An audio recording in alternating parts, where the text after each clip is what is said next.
ganjil. So kejap lagi habis kelas, pi bagi sedekah dekat surau, pi lah hantar RM1 ke RM2 ke. Boleh? Kalau tiba-tiba malam ni malam Lailatul Qadar, seolah-olah 80 tahun tau bersedekah. Kalau rasa susah nak pergi surau, kejap lagi bila nak habis kelas ni, ambillah nombor akaun Mami. Sedekahlah duit 80 juta ke 90 juta ke dalam akaun Mami. Mami nak beli gelang raya. Faham? Banyak apa 80 juta? Orang lain dapat 3 bilion, 2.6 bilion tak kata apa pun. Okay. Mami nak sambung balik bab 4. Betul tak bab 4? Mami lupa lah minggu lepas tak ada kelas, seolah-olah macam dah lama tak ada. Okay, dah chapter 4 sampai mana? 4.1, 4.2, 4. Berapa sekarang? Tell me what? 4.3, reaksi penduduk. Okay, Mami sambung kat situ sebab rasa lama tau tak jumpa. Minggu lepas the whole week Mami tak ada. Sebab hari Khamis tu cuti, hari Sabtu tu ada apa Sekejap. Hari Sabtu minggu lepas pun tak ada kelas. Hari pekerja, yes. Hari Sabtu sebelum tu pun Mami tak boleh ajar. 1 Mei memang Mami tak boleh ajar. Hari Sabtu sebelum 1 Mei pun tak boleh ajar. Minggu tu hari Khamis saja Mami ajar sebab kena pakai gelang pink sebab ada student dekat sekolah positif. So Mami tak boleh, kena pakailah gelang pink tu lebih kurang 3 hari kot sebab 7 hari dah Mami jumpa dia. Kemudian bila buat swab test, 3 hari je kena pakai gelang tu. Lepas tu diisytiharkan negatif. Kamu pernah kena swab test tak? Tahu dah rasa macam mana kena swab test? Tak pernah rasa? Masa dia masukkan benda tu, tak sakit tau. Sampai kat atas ni dikodek-kodek sikit. Yang tu sakit. Betul tak Nurin? Nurin dah rasa Nurin Falisha, dah rasa? Nak buat lagi tak? Nak buat lagi tak Siti Syahira? Tak nak. Siapa pun tak nak. Okay? Cikgu pun tak nak buat. Okay, so bila tak nak buat hari raya ni, jaga diri tak usahlah duk salam-salam dengan orang. Okay? Biarlah siapa pun yang datang rumah kita senyum je, bagi dia makan kuih raya je. Tak payahlah salam walaupun cousin ke keluarga, tak payahlah. Jaga diri. Ambil langkah untuk jaga diri. Sebab memang Mami nak cerita kawan Mami tu ada kat Maib sekarang. So bila Mami tanya dia macam mana rasa duduk kat sana, dia kata ya Allah ya Tuhanku, memanglah kerajaan bagi makan semua, tempat yang bersih semua, tapi masalah ni kita berkongsi, faham tak? Toilet berkongsi, tempat terbuka macam hall besar, kemudian ada katil berkongsi, ada 3 bilik, ada bilik kritikal, ada bilik yang untuk kuarantin. Yang kuarantin tu dia kata 10 hari dan dia nak tengok mak dia yang kritikal pun tak dapat. So environment tu dah tentulah tak ada privacy macam rumah kita. So lebih baik kamu jaga diri kamu sendiri tau. Tak payahlah nak close sangat dengan orang bila hari raya nanti. Okey, hari ni Mami nak masuk dekat reaksi penduduk tempatan terhadap Malayan Union. Reaksi ni dia ada 2 tau. Satu golongan yang menyokong Malayan, satu yang menentang. So Mami nak cerita betul-betul. Mami guna whiteboard Sekejap. Sebelum mulakan kelas, macam biasa pelajar-pelajar beragama Islam baca doa belajar dulu.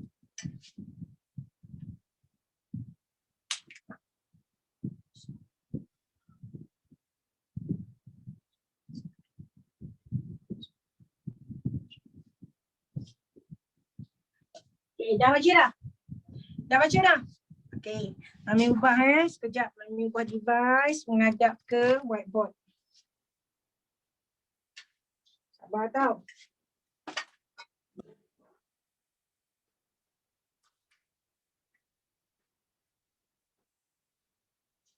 Okay, ada nota, kamu scroll nota tu. Tengok Mami tengok TV, tengok muka kamu kat situ tau. Yang on camera ada 5 orang je. Dia, Nurin, Alisha, Daniel Aiman, Nur Fariza.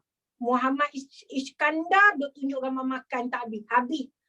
Ui, dekat pukul 10 dah Iskandar, gambar makan apa? Tunjuk gambar kamu. Daniel, lelaki dia seorang saja. Daniel Aiman. Aiman makan apa tu Aiman? Wow, sedapnya brownies cookies. Siapa buat Aiman? Mak, beli. Beli. Oi, Aiman hantarlah kat mami sebalang. Nur Izzah Nazurah baru do on nak ni. Yang lain tu on lah kamera. Alisha, tu minum apa? Makan apa Alisha? Tak kenyang-kenyang lagi. Tadi belasah nasi dah 3 pinggan. Hai Zul Irfan. Banyak hari lah mami tak nampak awak, Zul Irfan. Zul Irfan dia duduk kat bilik yang selesa saja belajar. Your room, right? Your room, Irfan? Siapa kemas bilik, Irfan?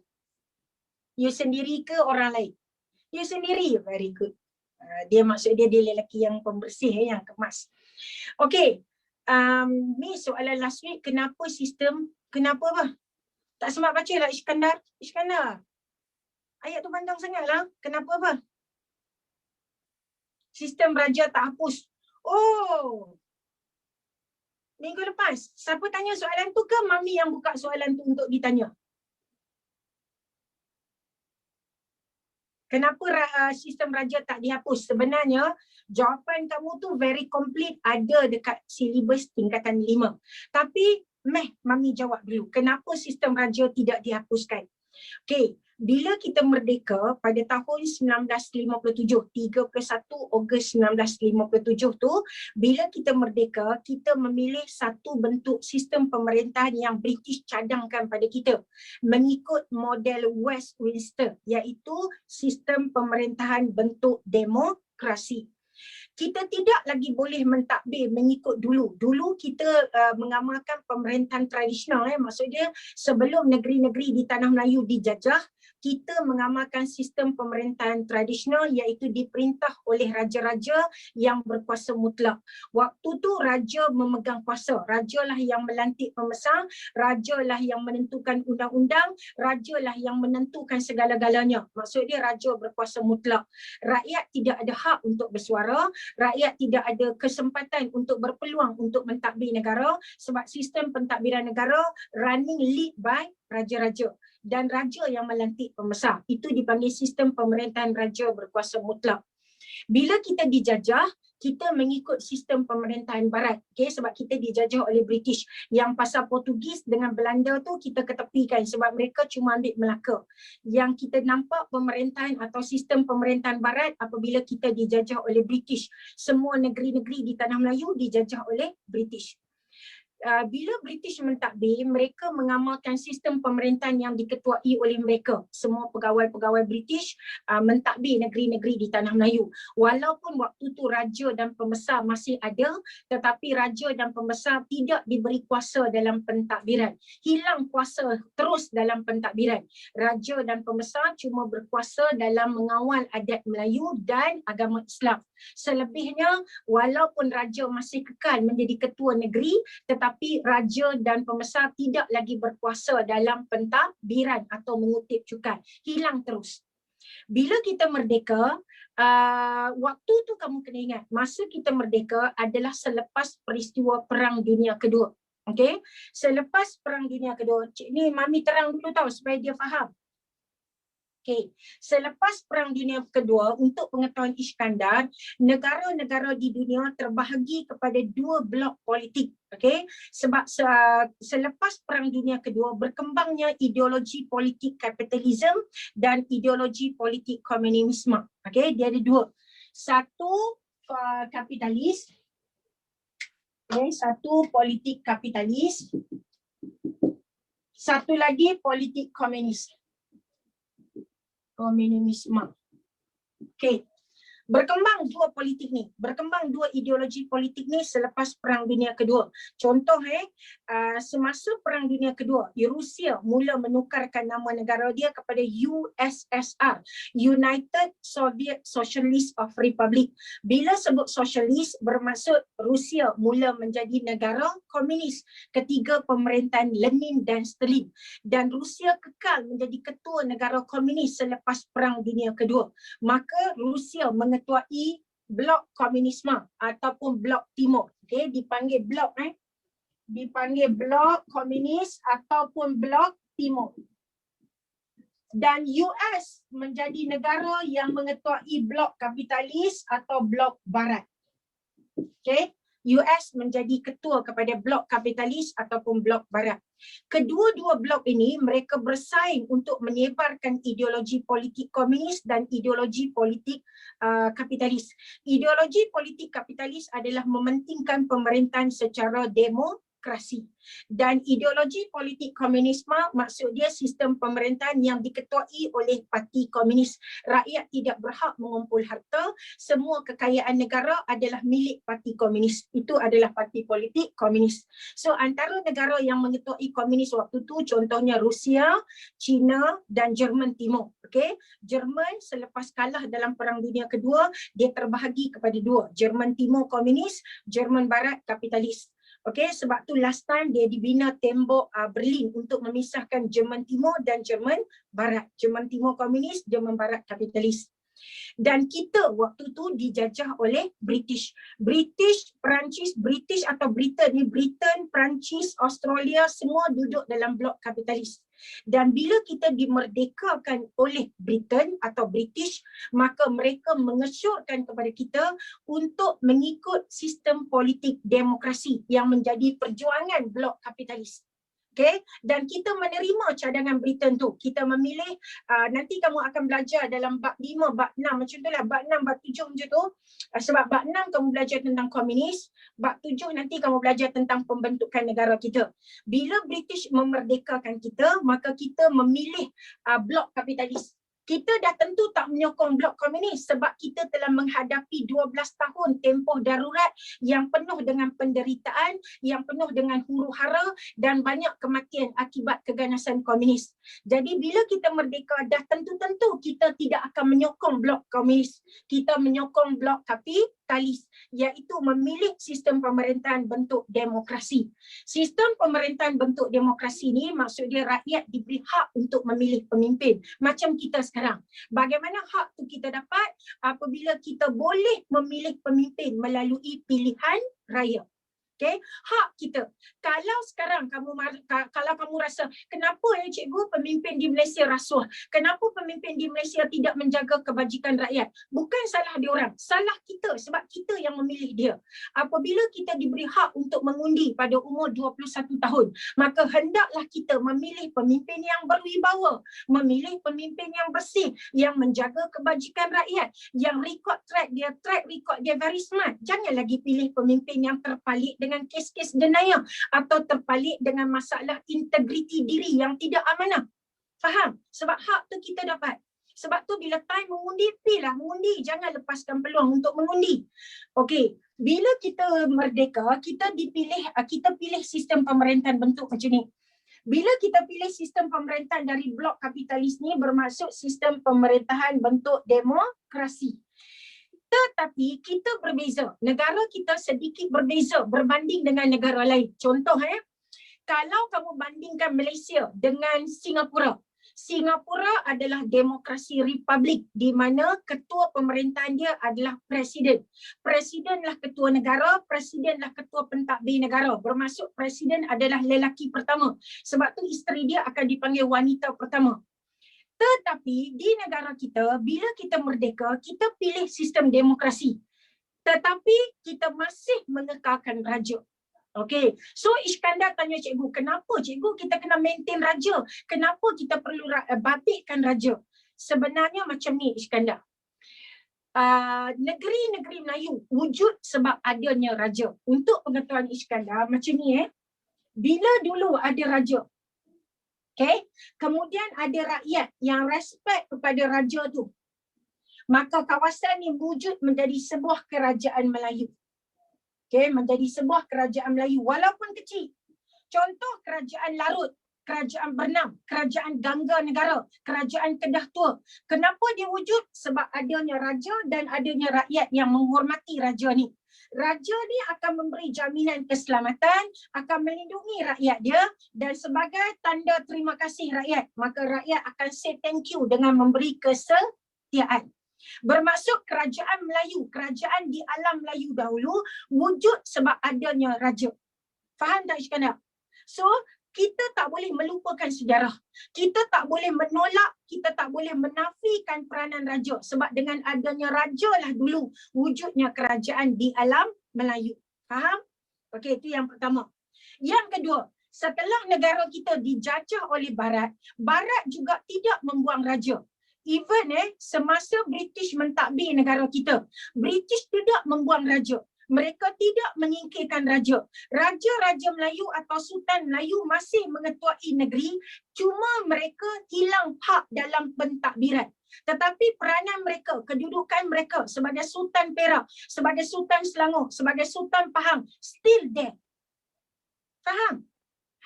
Jadi takkanlah bila kita merdeka, kita sendiri nak membuang raja. Padahal masa penjajah British, mereka pun tak buang raja.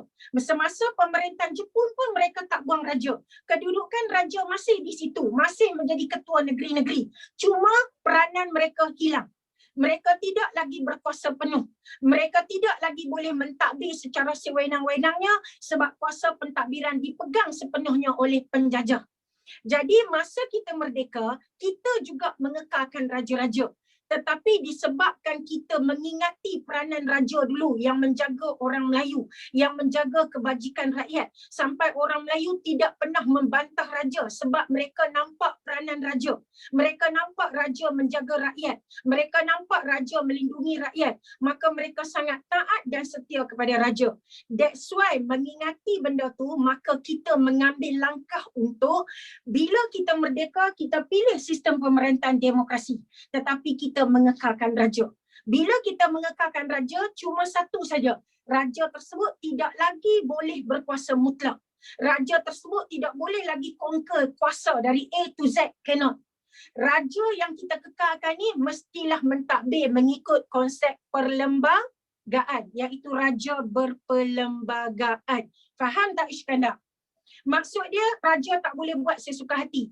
Even though kita angkat raja-raja akan bergilir untuk memegang jawatan sebagai ketua negara Malaysia, bergelar yang di Pertuan Agong, dia menjadi ketua negara Malaysia, tetapi dia tidak boleh bertindak sesuka hati. Dia tidak boleh melakukan sesuka hati. Dia kena bertindak bertanggungjawab, menjalankan kerajaan, menjalankan tanggungjawab dia berdasarkan perlembagaan. Tidak boleh terlebih. Contoh, dalam perlembagaan negara kita mengatakan Agong adalah ketua negara Malaysia. Agong adalah ketua agama Islam. Agong adalah ketua pemerintah angkatan bersenjata. Agong berhak untuk mengisytiharkan darurat. Agong berhak untuk membubarkan parlimen. Maka itu saja tugas yang dibuat oleh Agong. Agong tidak boleh mencampuri sistem pentadbiran negara. Tidak boleh mencampuri sistem politik negara. Sebab tugas tu tak ada dalam perlembagaan. Agong kena bertindak berdasarkan perlembagaan. Contoh, kalau sekarang rakyat Malaysia buat satu demonstrasi untuk menjatuhkan Perdana Menteri, untuk menjatuhkan kerajaan pusat, bolehkah Agong terlibat? Tak boleh. Agong tak boleh sesuka hati sebab Agong cuma boleh bertindak berdasarkan tugas yang telah ditentukan kepada dia dalam perlembagaan. You get it what I mean, Iskandar? Iskandar? Yes.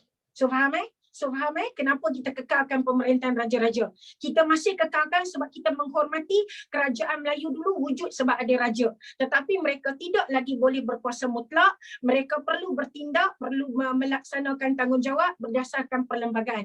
Tak boleh more acting. Faham? Okay. Okay, so sekarang kita masuk kepada Malayan Union. Tak tahu Mami nak padam. Mami rasa Mami dah terang. Tapi Iskandar nanti akan belajar banyak bab lagi. Dalam bab tingkatan 4 ni dia akan terang tentang sistem pentadbiran negara. Sabar bab by bab. Okey, kita tengok reaksi 4.3. 4.3 reaksi terhadap Malayan Union. Okey.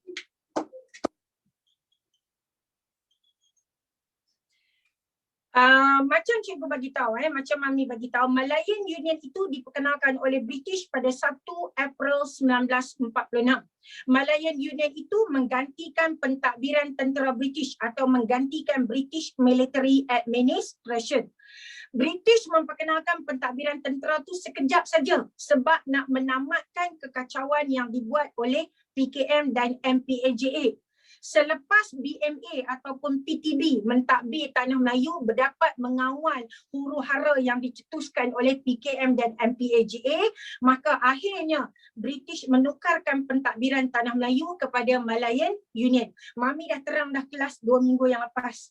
Malayan Union itu adalah menggabungkan 11 negeri di Tanah Melayu, diketuai oleh seorang gubernur, dan gubernur pertama yang dilantik adalah Sir Edward Jack. Dalam pentadbiran Malayan Union, Singapura diasingkan. Malayan Union adalah satu konsep persekutuan yang British tubuhkan, di mana inilah kali pertama British telah memisahkan dan memperkenalkan konsep sempadan. Bermaksud Malayan Union itu, Kesatuan Melayu itu, Tanah Melayu itu hanya 11 negeri. Peristiwa Malayan Union lah yang menyebabkan kita kehilangan Singapura selama-lamanya. Walaupun Singapura dulu adalah negeri di bawah Kesultanan Johor Riau. We lost Singapore forever and ever kerana British memperkenalkan konsep sempadan dalam Malayan Union. Malayan Union juga adalah satu pentadbiran British yang membunuh konsep negara dan bangsa Melayu, di mana walaupun sultan-sultan dikekalkan, tetapi sultan hilang hak dalam pentadbiran negara. Okey, pentadbiran negara hanya diketuai oleh gubernur. Malah orang Melayu disama taraf dengan golongan imigran apabila British berhasrat untuk membentuk bangsa Malayan Union dengan melonggarkan kerakyatan mengikut prinsip jus soli. Betul apa kamu kata tu? Bermaksud orang Melayu, orang Cina, orang India dan kaum-kaum lain akan memiliki status yang sama. Tidak lagi menjadi rakyat asal. Maksud dia orang Melayu akan disama taraf dengan golongan imigran. Okay, di bawah prinsip jus soli. Maka apabila Malayan itu diperkenalkan, wujudlah reaksi, wujudlah tindak balas, wujudlah feedback. Dan reaksi ini sebenarnya terbahagi kepada dua. Untuk pengetahuan kamu, reaksi ini sebenarnya dia terbahagi kepada dua. Satu, golongan yang menyokong, okay. Satu lagi golongan yang menentang. Dia sebenarnya terbahagi kepada dua. Cuma dalam buku teks kamu tu dia tak tunjuk dengan jelas. Dalam buku teks KBSN dia tunjuk dengan jelas. Ada dua kumpulan yang menyokong dan yang menentang. Okey. Masa 2 minggu lepas Mami cerita apabila British memperkenalkan Malayan, mereka melantik seorang pegawai British yang diberi nama Sir Harold McMichael untuk mendapatkan tanda tangan raja, supaya raja-raja di Tanah Melayu bersetuju dengan Malayan Union. Sir Harold McMichael, bila dia pergi jumpa Sultan, dia tidak memberi masa yang cukup, dia mengugut Sultan dan menipu Sultan. Maka ada Sultan yang terpaksa menandatangani perjanjian Malayan Union, mengatakan mereka setuju. Contohnya Sultan Selangor terpaksa bersetuju. Sultan Johor terpaksa bersetuju. Sultan Kedah terpaksa bersetuju kerana tindakan Sir Harold McMichael yang mengugut, yang memaksa, tidak memberi masa yang cukup kepada Sultan untuk berfikir. Selepas mereka menandatangani perjanjian, barulah sultan-sultan ini menyedari bahawa pentadbiran Malayan Union akan membunuh konsep negara dan bangsa Melayu, akan membunuh bangsa Melayu sebab bangsa Melayu disama taraf dengan imigran. Faham? Okey. So, nota kan dah dihantar Fariza. Ni kan kita PB, pakai balik nota. Ada? Okey. So, bila wujudnya reaksi, antara yang menentang mula-mula adalah golongan sultan. Okay, golongan sultan. So, sultan-sultan yang mula menyadari bahawa Malayan Union ini satu pentadbiran yang membunuh negara dan bangsa Melayu, maka sultan-sultan ini mula bertindak untuk menentang Malayan Union. Apa yang sultan ini buat? Okey, yang pertama mereka telah menghantar surat bantahan. Okay, mereka hantar surat bantahan kepada pejabat tanah jajahan British di London. Mereka hantar surat bantahan. Siapa sultan yang hantar surat bantahan tu? Sultan Kedah, Sultan Perak, Sultan Johor yang mula menyadari bahawa Malayan Union ni tidak akan menguntungkan orang Melayu. So mereka hantar surat. Okey. Yang kedua, sultan-sultan ini buat apa lagi? Mereka bawa kes, okey. Mereka bawa kes Malayan Union ini ke Mahkamah Tinggi di England. Kenapa mereka bawa kes ni ke mahkamah? Sebab tindakan Sir Harry Michael itu sangat-sangat bersalahan. Mike Michael telah memaksa, menipu dan tidak memberi masa yang cukup, menggesa Sultan untuk menandatangani perjanjian tanpa memberi masa yang cukup untuk berfikir. So ini adalah satu kesalahan. Yang kedua, kesalahan kedua kerana British adalah penjajah.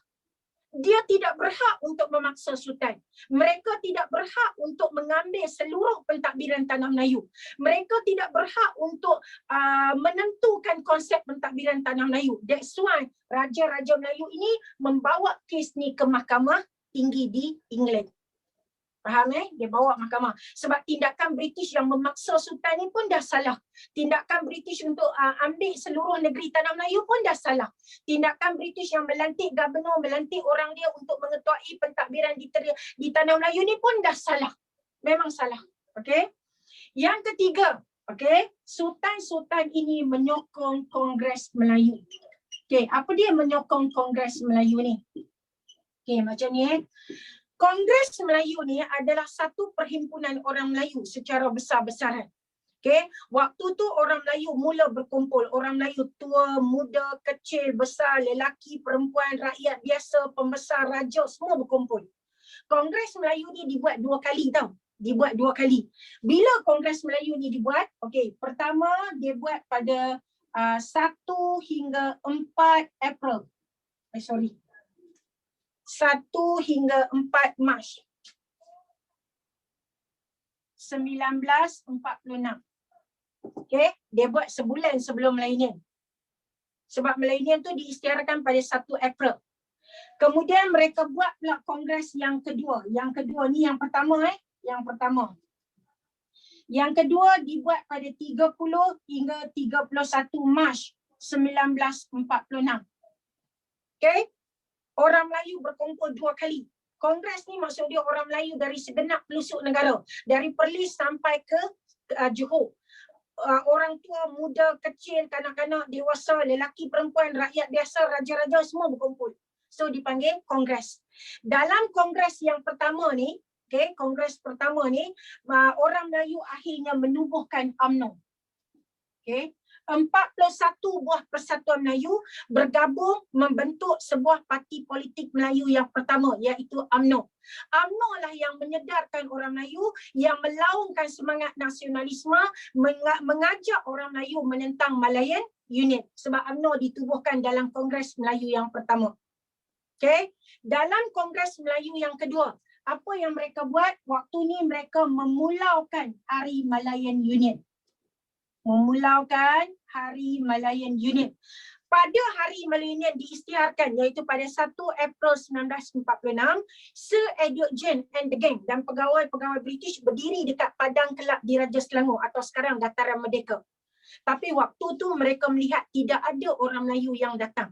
Orang Melayu memulaukan hari pengisytiharan Millennium, memakai songkok berlilit kain putih menandakan hari kematian. Sebab Malayan Union adalah hari kematian buat bangsa Melayu yang merupakan penduduk asal tanah Melayu. Sebab Malayan Union membunuh negara dan bangsa Melayu, menghilangkan hak-hak orang Melayu. Sebab Malayan Union itu dianggap satu pentadbiran yang menyamatarafkan semua kaum di tanah Melayu. Okay, so mereka pulaukan Hari Millennium pakai songkok berlilit kain putih. Ingat tak dalam peristiwa ni, masa kes MH17 ditembak di ruang udara Ukraine? Ingat tak? Ingat tak? Okey. Tempat kapal terbang tu jatuh, okey, di Ukraine ni, tempat kapal terbang tu jatuh, mereka pacak satu kayu dan mereka letak kain putih. Ingat? So maksud dia kalau orang Melayu dulu pun, kalau orang Melayu dulu dekat kawasan kampung, kalau ada kematian orang kampung tu, dia orang akan letak satu tanda kain putih di pangkal masuk kampung tu untuk menunjukkan ada kematian dalam kampung tu. Okay, so kain putih ni biasanya merujuk kepada hari orang panggil apa? Hari kesedihan, hari kematian bagi orang Melayu. Okey, samalah macam MH17 itu yang jatuh, dia orang pacak satu kayu dan letak tanda kain putih menunjukkan hari kesedihan, okey. Hari apa orang panggil? Hari Aku lupa ada satu perkataan tu. Hari berkabung, yes. Hari berkabung. Okay. Maksudnya hari kesedihan. So pada hari Melayu tu orang Melayu memakai songkok berlilit kain putih menunjukkan bahawa mereka sangat menentang Melayu dan mereka anggap Melayu itu adalah tanda kematian bagi orang Melayu. Sebab orang Melayu akan hilang hak-hak sebagai penduduk asal. Okay. So ni apa yang raja buat. Malah dia kata pemaisuri Perak. Okay. Pemaisuri Perak ni. Queen Perak ni sanggup turun padang untuk melaungkan sokongan agar dia mengajak wanita-wanita untuk menentang Malayan Union. Okay. Dan memulaukan upacara perlantikan. Ni yang dibuat oleh Raja-Raja Melayu. Okay. Menunjukkan mereka sangat menentang Malayan Union. Okay, next. Siapa lagi? Rakyat pula. Kita tengok apa yang dibuat oleh rakyat. Mana padam Ni Sultan. Kita tengok pula oleh rakyat. Ni Sultan. Yang kedua oleh rakyat. Okay. Rakyat lebih dahsyat. Okay, apa yang dibuat oleh rakyat menunjukkan penentangan terhadap Melayu ni lebih dahsyat. Apa yang rakyat buat? Okay, antara dia, apa yang dibuat oleh rakyat, mereka mula menulis di dalam akhbar.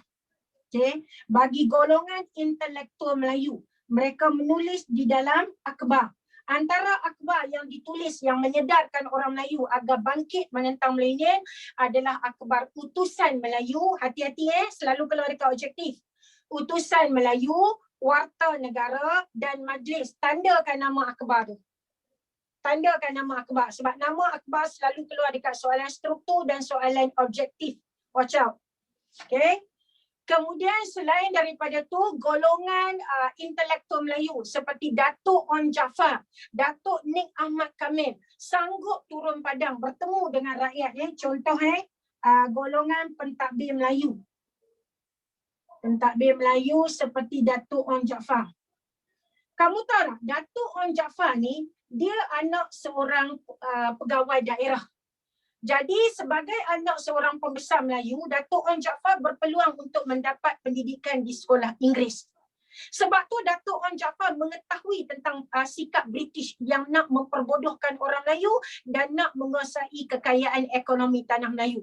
Sebab itulah Datuk On Jaafar berusaha untuk menyedarkan orang Melayu, bangkitkan semangat kesedaran orang Melayu supaya menentang Malayan Union. Apa yang Datuk On buat? Okey, antara perkara yang Datuk On buat ialah dia mengajak orang Melayu menubuhkan persatuan-persatuan Melayu.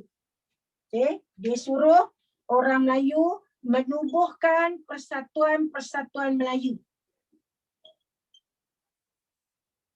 Okey, kenapa Datuk On suruh orang Melayu tubuhkan persatuan Melayu? Supaya orang Melayu dari setiap negeri bersatu. Kamu tahu kan orang Melayu ni dia suka bersatu kerana sifat hasad dan dengki dari dulu sampai lah. Betul tak? Betul tak? Betul tak? Ni kelemahan bangsa kita walaupun kita segan nak mengaku, but by hook or by crook we have to face this reality yang orang Melayu suka bersatu akibat perasaan hasad dan dengki. Okey, kita tak sama seperti orang Cina yang mudah bersatu.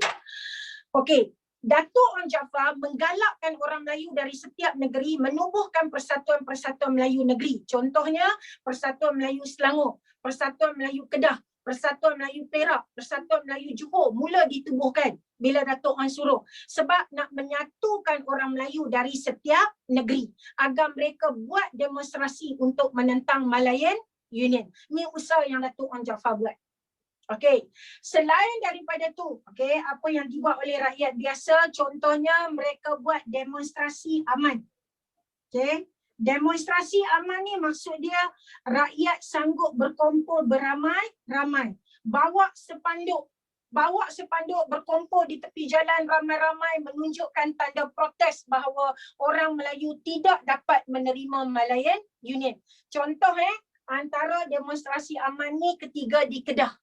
Di Kedah 50,000 orang Melayu berkumpul di hadapan Istana Sultan Kedah ketika kedatangan Sir Harold Macmichael. Okey, kamu tengok contoh, kamu boleh masukkan sendiri walaupun tak ada dalam nota. Contoh masukkan.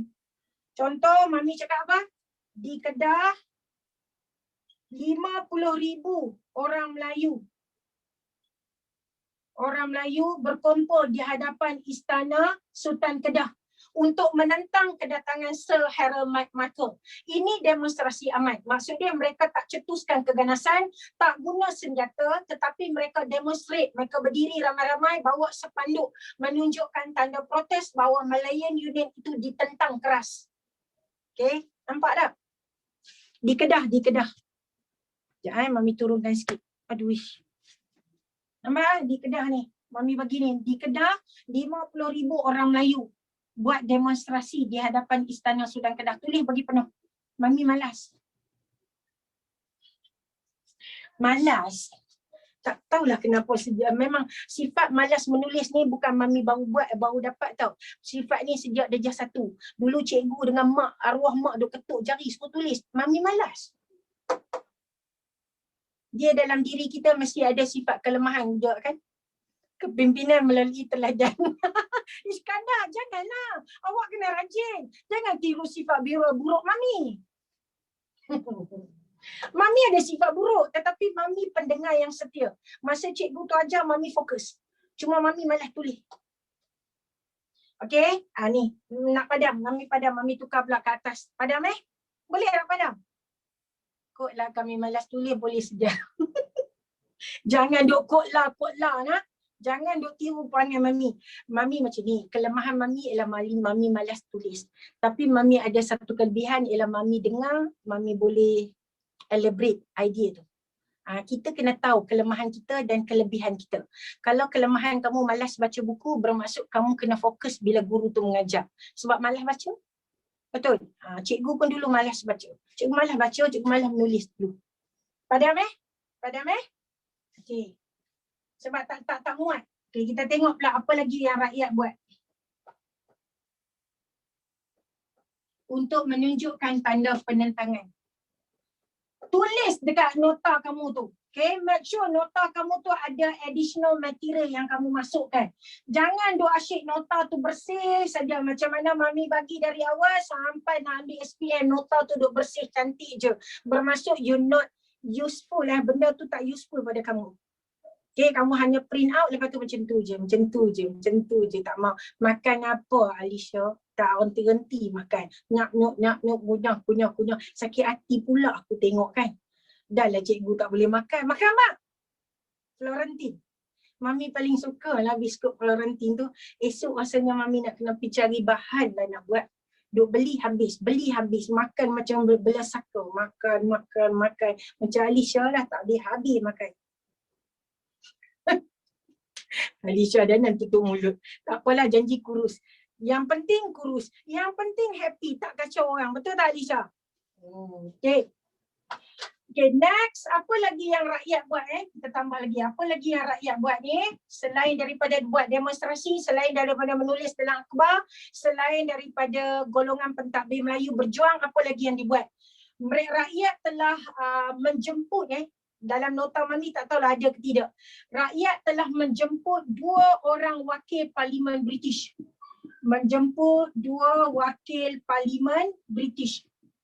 Siapa nama 2 wakil Parlimen British yang dijemput datang ke Tanah Melayu tu?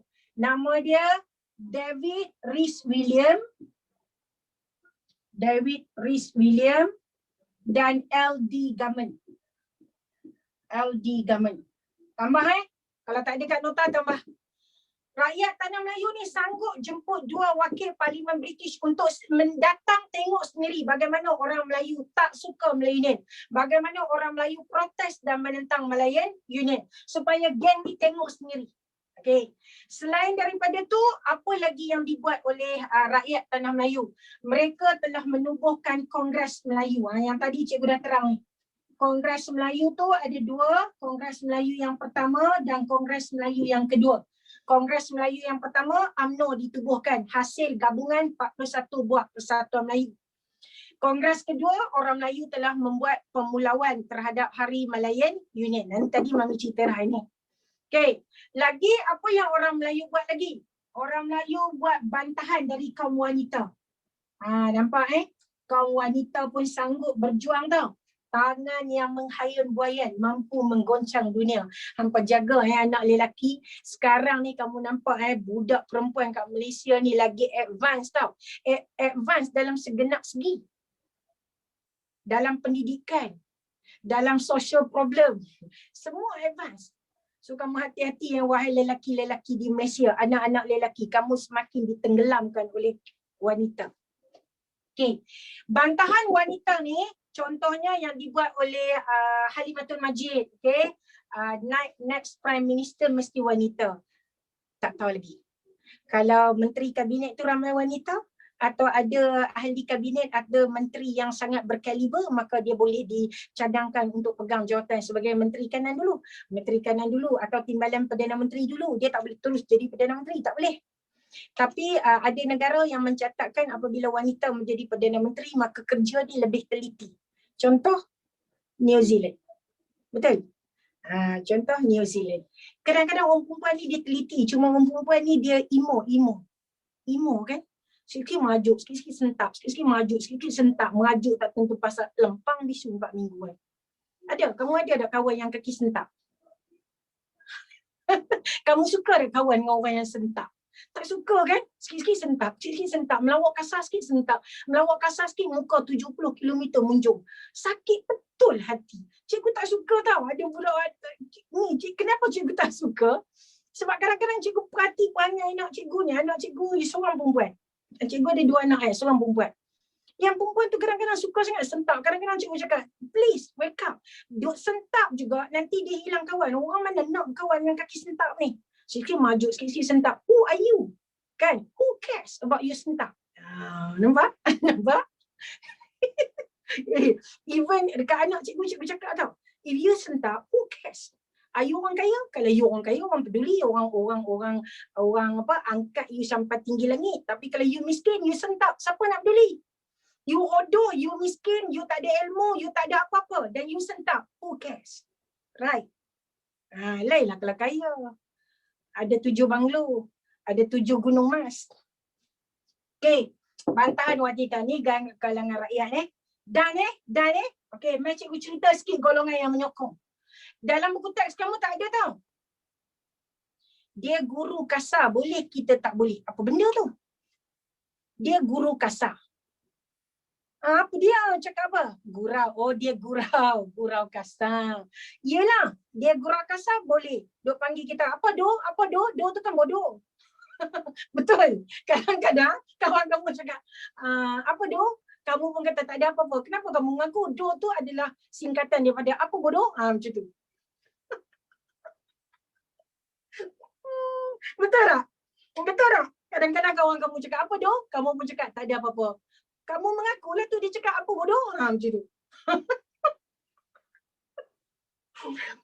Muhammad Iskandar, hang tanya soalan sakit hati tau. Dia tanya, Miss tak balik Kedah ke? Iskandar, hang duduk sebelah aku nak tumbuk bagi pecah hidung keluar meleleh taik telinga semua. Orang kata tak boleh balik. Dia tanya soalan tu. Iskandar, hang nak kena tampang bisu 4 minggu dengan mami ke? Ni soalan sensitif Iskandar. 2 tahun dah duduk sini. Mami nak balik makan kuih raya. Kuih bangkit, kuih bakang semua tak boleh Iskandar. Okey. So kita masuk sikit golongan yang menyokong. Boleh? Cikgu nak ajar.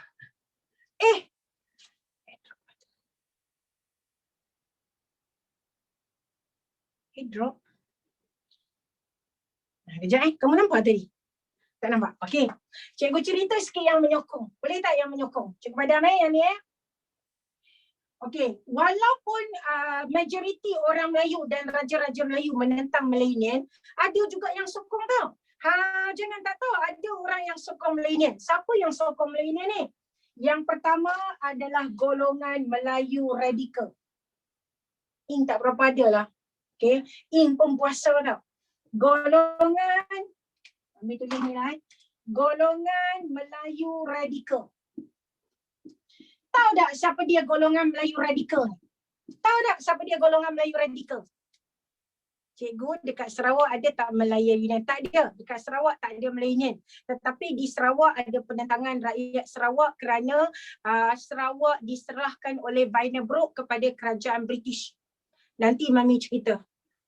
Yang tu letter. Mami akan cerita dekat 4.4. Betul tak? Sabarlah. Apalah Alicia ni duduk tak diam baiki tudung pula dah. Okey. Golongan yang menentang menyokong milenial adalah golongan Melayu radikal. Melayu radikal ni bukan Melayu celup, bukan. Dia bukan main macam celup-celup. Okey, dia bukan main ni, ada sefati dia nak share. Okey. Golongan Melayu radikal ni maksud dia macam ni. Mereka tak mau tanah Melayu diperintah oleh raja-raja. Mereka tak mau. Sebab mereka kata raja-raja Melayu selama ni tidak memajukan Melayu. So mereka lebih suka tanah Melayu diperintah oleh British sebab boleh memodernkan tanah Melayu, boleh memajukan tanah Melayu. So golongan Melayu radikal ni contohnya Dr. Burhanuddin Al-Helmi yang ahli gerakan Islah tu. Kemudian Dr. Burhanuddin Al-Helmi, Ahmad Bostaman, yang mereka rasakan yang raja-raja Melayu ni tidak berperanan untuk memajukan Melayu. So mereka lebih suka British yang mentadbir tanah Melayu sebab dapat memodernkan tanah Melayu. Kebanyakan golongan radikal Melayu ni mereka yang belajar di luar negara. Lepas mereka belajar kat luar negara, mereka nampak ada negara di dunia yang mengamalkan sistem pemerintahan demokrasi republik yang rakyat yang menjadi ketua, bukan raja-raja. Jadi mereka ini menentang sistem pemerintahan raja-raja atau mereka menentang sistem feudal. Sebab tu mereka menyokong Malayan Union. Contohnya golongan Melayu radikal ni adalah Pertubuhan Kebangsaan Melayu Malaya. Okey, PKMM. Kemudian Batas, Awas Angkatan Wanita Sedar dan API. Awas dan API adalah pertubuhan yang mendapat yang agak-agak dipengaruhi oleh komunis. Okay, so bila pertubuhan ni dipengaruhi oleh komunis, maka ada pemimpin Melayu ni yang dia punya idea, yang dia punya cara tindakan seperti komunis. Jadi mereka ini menyokong milenial sebab dalam milenial membolehkan kerakyatan yang longgar, membolehkan ahli komunis boleh menjadi rakyat tanah Melayu. So mereka menyokong milenial. Okay, selain daripada tu yang menyokong milenial tu adalah golongan All Malayan Chinese Joint Action. AMCJA ni adalah grup toke-toke pedagang-pedagang Cina yang telah datang ke negara kita sejak keturunan dia, sejak daripada Melaka diasaskan. So bila mereka masuk ke tanah Melayu, mereka dah menetap, melahirkan keturunan-keturunan mereka, tetapi mereka masih belum dapat hak kerakyatan. Jadi golongan ini menyokong milenial sebab kerakyatan yang longgar. Okay, that's why walaupun majoriti orang Melayu dan sultan-sultan Melayu menentang milenial, tetapi ada golongan yang menyokong. Okay, dua ni. Golongan Melayu radikal ni akhirnya menubuhkan sebuah pertubuhan dikenali sebagai Pusat Tenaga Rakyat ataupun PUTRA. Jadi PUTRA dengan AMCJA ni dia orang bekerjasama untuk menyokong Malayan Union. Dalam teks kamu tak ada kot. Cek tengok tak ada kot rasanya. Okay, next kita tengok pula 4.4. Boleh Mami terus. Atas API tu apa? PKMM, Batas, Awas, API. Awas ni Angkatan Wanita Sedar. API ni Angkatan Pemuda Insaf. Ni mereka yang agak-agak dipengaruhi oleh komunis. Okay. Minggu depan kita cuti ke kan? Hari Khamis tu dah raya kan, jadi tak adalah kelas. Mami asyik tak jumpa kamu, minggu lepas tak jumpa, minggu depan tak jumpa. So bulan ni jumpa sekali je kan? Ala-ala pula sebenarnya syok tak ada kelas. Kan? Izzati jangan duk ala sangat entah-entah dalam hati, aku tak jumpa orang tua ni. Minggu depan aku tak jumpa orang tua ni, lega telinga aku tak sakit. Kan? Okey, habis Habis. Okey, apabila orang Melayu dan sultan-sultan Melayu menentang milenial secara tegas, secara bersungguh-sungguh, akhirnya British terpaksa membubarkan Malayan Union. British gantikan milenial dengan Persekutuan Tanah Melayu, PTM 1948. Pentadbiran yang orang Melayu lebih suka dan lebih terima. Tapi milenial ni memang orang Melayu menolak secara keras, menentang secara bersungguh-sungguh. Makan apa Nurin? Sedap tu. dia baru nak suap sikit. Dah Mami tegur, kesian kat Nurin tu, sedap kat situ. Makan apa? Bubur lambuk ke? Kamu tahu tak? Tahun ni Mami tak dapat bubur lambuk Kampung Baru. Kamu tahu tak bubur lambuk Kampung Baru tu sedap gila? Sedap sungguh. Dia punya resepi tu cikgu tak jumpa dekat bubur lambuk dekat surau atau masjid lain. Memang sedap. Tapi dah 2 tahun dah tak dapat ni kes COVID ni. Siapa yang pernah rasa saja? Betul tak Patricia? Siapa yang pernah rasa bubur lambuk Kampung Baru yang akan mengakui betapa bubur lambuk tu memang sedap dan berbeza dari tempat lain? Siapa yang rasa je. Cuba dah Okay, sekarang kita tengok 4.4. Kita tengok di Sabah, di Sarawak. Tadi ada kawan kamu tanya kan? Sedap doh. Cikgu tak nak mengaku. Sebab sedap doh, sedap bodoh. Macam tu. Betul tak? Betul tak? Sedap doh, singkatan daripada sedap bodoh. Macam tu. Oh, typo Aina. Aina dah takut. Aina, cikgu pun tak tahu betul ke tidak do tu singkatan daripada bodoh. Cikgu pun tak tahu. Cikgu main hentam promo je. Okay? Cikgu joke je tahu. Alright, so sekarang kita pergi dekat 4.4. Penyerahan Sabah. Penyerahan Sarawak kepada British. Okay. Main nak cerita kat kamu ni, anak-anak. Kamu tahu tak Sarawak dulu hanya sebesar daerah mana? Siapa tahu? Siapa asal Sarawak dekat sini? Okay, Shelin. Sarawak dulu sebesar mana, Shelin? Shelin berani tak mengaku? Sarawak dulu hanya sebesar mana, Shelin? Before keluarga Brooke datang. Sebesar Perlis. Pandai je Iskandang tu. Iskandang ni kan. Sebesar mana, Shelin? Tak sure. Okey. Sebenarnya Sarawak dulu hanya sebesar daerah Kuching. Bukan sebesar Sarawak. Muhammad Hamzah nak kena luku ke? Hang faham tak soalan? Hang nak kena luku ke? Cikgu tanya sebesar Sarawak dulu sebesar mana? Sebesar Sarawak. Aku tarik telinga putus lagi Hamzah. Okey. Sarawak dulu hanya sebesar daerah Kuching. Okey. Sarawak dulu adalah di bawah Kesultanan Brunei. Brunei dulu kaya gila kot. Lah pun kaya. Okay. Brunei kaya gila sebab tanah di Sarawak, tanah di Sabah adalah hak Kesultanan Brunei. Hebat tau Brunei. Sampai sekarang pun hebat walaupun negara dia kecil tapi dia kaya tau. Dia ada limpahan minyak yang banyak. Minyak tu sumber utama dunia. Sebab tu Brunei boleh jadi kaya. Rakyat dia sikit, negara dia sikit. Pendapatan dia banyak, kekayaan dia banyak. Sebab tu Istana Sultan Brunei kamu nampak diselaputi emas. Okey, Sarawak dulu hanya sebesar daerah Kuching. Kemudian Sarawak ditadbir oleh pembesar dari Kesultanan Brunei. Kemudian pada tahun 1841, ketiga itu seorang bekas tentera SHTI. Dia datang ke Sarawak. Nama dia James Brooke. Okay, James Brooke. Bila dia datang ke Sarawak, tujuan dia adalah mencari tanah jajahan. Okay, mencari tanah jajahan. Dia bekas tentera SHTI. Bila dia datang dengan kapal dia, maksudnya kapal dia komplit dengan tentera ada, dengan senjata ada. Kebetulan ketiga itu di Sarawak berlaku pemberontakan, berlaku pergaduhan antara dua orang pembesar. Dan wakil daripada Sultan Brunei, bila dia nampak Brooke datang dengan kapal yang lengkap dengan senjata, dia minta bantuan James Brooke untuk menamatkan pemberontakan di antara Datuk Patinggi Ali dan Pangeran Indra Mahkota. Pangeran Indra Mahkota ni seorang pembesar yang dihantar oleh Sultan Brunei untuk pergi melihat kawasan daerah Kuching tu. Tapi dia berebut kawasan tu dengan Datuk Patinggi Ali. Dia nak kawasan tu. Maka bila James Brooke campur tangan, James Brooke berjaya mengalahkan pangeran muda Pangeran apa tadi cikgu sebut? Pangeran Mahkota tu dan menyebabkan berjaya mengalahkan ni dia pergaduhan macam ni. Di Sarawak waktu tu berlaku perebutan antara Datuk Patinggi Ali dan Pangeran apa yang lupa dah? Pangeran Muda Hashim. Bukan, Pangeran Indra Mahkota. Cikgu sebut tadi Indra Mahkota.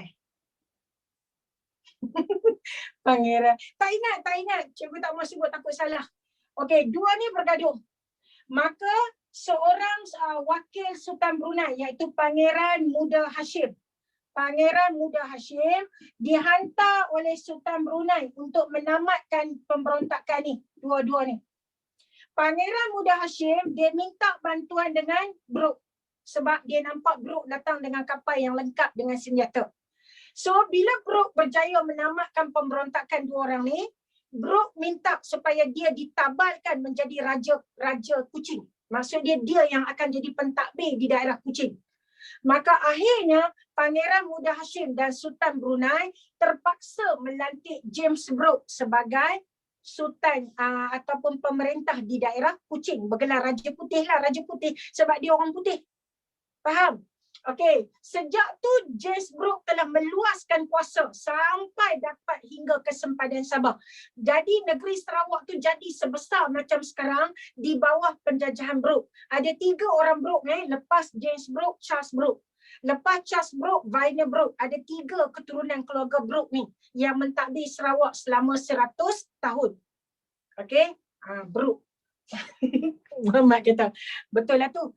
James Brooke yang berperangai Brooke, betul lah. Tu Muhammad cakap bukan cikgu cakap. Okey, cikgu padam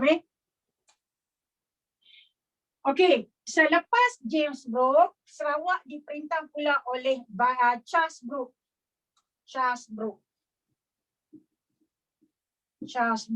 Dan waris yang terakhir adalah Vaina Brooke.